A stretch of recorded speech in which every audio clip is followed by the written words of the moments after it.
Yep, I think you can get started. So essentially, our aim here is that we want to have a chatbot which is capable of basically utilizing some proprietary data, and that proprietary data can be either some sort of documentation or policies, procedures, things of the sort like what do I do if I have to do this, that sort of things, and also transactional data, let's say the order history of a person.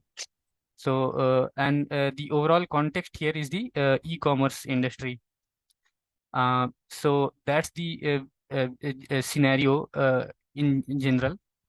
So, as of now, like we would like the so-called custom chat GPT to have two key functionalities. One would be that given the internal transaction data or the customer level data, it should be able to tell us if questions are raised at that level. It should be able to answer using the actual internal databases, and also if questions related to policies or procedures are asked, then also it should be able to answer using the actual data itself, and not just some hallucinated version of knowledge that it already has. So these are the broad capabilities that we would like to have for the system. So obviously, so two capabilities are there. So two different types of data we have. One is the transactional data, one is, and the other is the proprietary data, which can be anything basically. Yeah, we can simply feed product catalog PDFs as well. So like you all must have seen, like for vehicles and such, there are some catalogs like Hyundai this, Maruti this. Each vehicle has its own catalog, so we can just simply feed catalogs as well, and we expect our agent to be able to answer accurately based on those catalogs or any other document for that matter. So actually, this is what we have also. So for demonstration, I will actually go to the app. We have an app. So the first thing we did is that this custom chat GPT was made in Python because of obvious reasons. But obviously, if you want to demonstrate the system to anyone, we cannot just ask them to use the Python code. So we have put up a app sort of thing in place so that anyone can use it and get a feel for this custom GPT for themselves. Uh, yep. So let me get into the app directly. So this is the login page of the app. One aspect that we should think about is that because we are dealing with transact at the transaction and customer level, it is advisable to have a login or sign up mechanism, or basically authentication mechanism, because we don't want the agent to answer a customer who's, let's say, that customer's ID is X. We don't want the agent to give that customer the data of the customer Y. So that's why we need some sort of authorization or authentication. So let's just get into it. This is a dummy account I created. Yep. So I hope the screen is visible. It is slightly dim because it is loading right now. I think it has loaded now.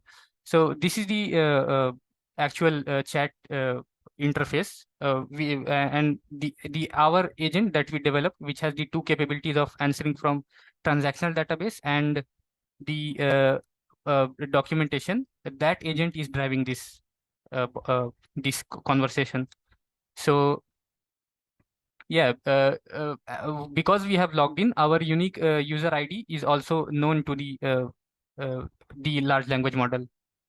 So now we can ask it anything basically. So, but again, one thing is there, because we have put emphasis on the e-commerce side of things.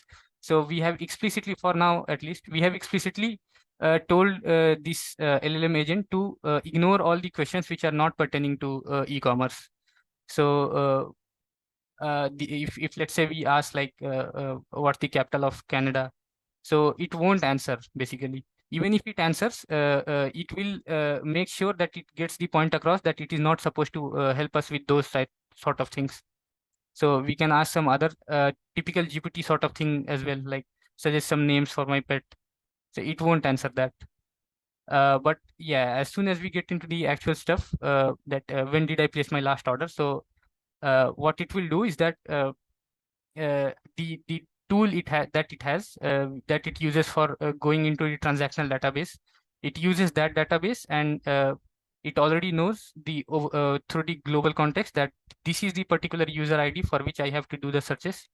So it actually filters out the data for this user and produces the result. And obviously, because it is aware of this, we don't need to tell it anything. We can simply just ask, when was my last order, what product was it, or anything like that, basically. What's the current status? And again, similarly, like these sort of questions as well, you can ask, like let's say someone received a damaged some product, can they return it or not? So uh, it works simply like a chat GPT itself. Like we just put our query here, and it does take some time actually, because of the way the app is built. But yeah, it will eventually come up with the answers based on the actual data, and not just some hallucinations that it may have. So actually, what is happening right now is that the final answer. So you can see here is the final answer. So I'm sorry to hear that you received a damaged pair of sunglasses. So, and whatever the actual policy there is, it will apply the case of this person to that policy and produce the answer. So this is basically a demonstration of the policy related questions, and this basically demonstrates the customer level or transactional level questions. And obviously, if we do want it to be able to answer these sort of things as well, we can give it that capability as well. We just have to change the driving prompt a bit differently. Then it will be answering these questions as well, the generic questions. And actually, for that matter, we can provide it with any number of tools. It can also have the capability of running Google searches and then coming up with results. If let's say we don't have company's proprietary data, and we are relying solely on say Wikipedia or Google, then that can also be the case. We can simply provide it with a tool for scouring through Wikipedia, and a tool for scouring through the web in general. So any number of tools we can use actually. There is no limitation for that. Based on the use case, that will be decided. Uh, yeah, and obviously, since this is a web app, so it can be accessed by all of us actually through the web. And yeah, I think you saw that as I logged in, the two to three questions were already here. So that's because like we have implemented the memory thing here as well. So it will remember the chat, the conversations that have taken place here, as it should be in a chat bot type of thing.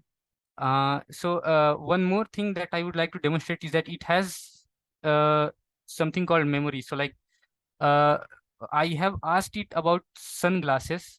So it actually will remember that I asked it about sunglasses. So if I just ask what's the refund policy for that this product without mentioning sunglasses, we expect that it will produce the whatever the policy for sunglasses is. It will produce that only. Uh, I think this is it for demonstration. There are some there are some concept framework. Uh, this was proposed less than a year ago by Google, and React stands for reasoning and action, simply. And the key idea is that any large language model, or for that matter, any language model, it has to, if we provide it with the capability of doing the two things simultaneously, that it is capable of thinking and it is capable of acting, then it will produce the most accurate results. if we go with either with thinking alone, that's the reasoning alone, or only the action alone, then we will get there are chances that the bot will produce incorrect answer for complicated questions. For relatively simpler questions, these alone can be sufficient, but for complex questions, so like in our scenario, the questions are complex inherently because uh, we are talking from the perspective of a single customer. So that is one aspect. And after that, on top of that, the actual question is there. Okay, given the customer is XYZ, when did they make this transaction, or whatever the question that person has asked. So it's always at least 2 to 3 steps long. So we do need the React framework. So uh, the Google guys have actually demonstrated it with a simple question. So like uh, there is some book called Seven Brief Lessons on Physics. If we ask the generic language model, that Seven Brief Lessons on Physics was written by an Italian physicist that has worked in France since what year? So if we allow the model to only have the thinking capability, so what it will think about is that some Italian physicist who has written this particular book. It will think about the author, and and it will most likely produce some year which is related to that author. That may not be what we are trying to ask here. What we are trying to ask here is that first it has to come up with who the author of this book is, and then knowing that author, then it has to go back into its that author's biography and see, okay, when did that person move to France. So that has to happen. So if we give reasoning only capability, then it will fail. If we give only action based capability, then it will directly jump the gun and start searching for the book, then start searching for the person without much thinking. So it may come up with any year which is associated with either this person or this book. But with the React framework, it will produce as I have shown you, like it will produce an initial set of thought that I need to like first find who the author is, then it will take some action to find who the author is, then it will make the observation that okay, this person is the author, then it will again have the thought that I now know the author, but is this the final answer? So obviously we are not after the author, we are after that since what year that author has been in France. So again it will have a chain of thought. It will search for that person, and then it will see that okay, that person moved to France in 2000 or whatever. So then it will produce the answer. And the other cases, it will also produce answer in other cases as well, but they will most likely be incorrect because of the lack of clarity. So this is basically what's happening with our agent as well. And I think that it took a bit of time, and there was a spinner running here which showed that it is fetching our data. That time is taken in this aspect itself, because the chain of thoughts are there, and it has each of these thoughts and observation is generated by the LLM itself. That's why it takes a bit of time. Regardless, it is still much better than what let's say a typical employee at a bank would do if we ask them, okay, what's my status of a card or whatever. uh yep. So that's it. And one more thing, uh I have talked about this as well, but like how this is implemented in Python is that there is this open source framework called LangChain, and it has something called agents. So agents are something agents can be simply thought of as sort of umbrella, and inside that umbrella there are various tools. So tools I mentioned, it can be Google search tool, Wikipedia tool. In our case, we are also using a retrieval tool, or SQL tool which can query the SQL databases, and any number of tool we can have. Essentially, the core idea is that any Python function can be a tool. It can be formatted in that way.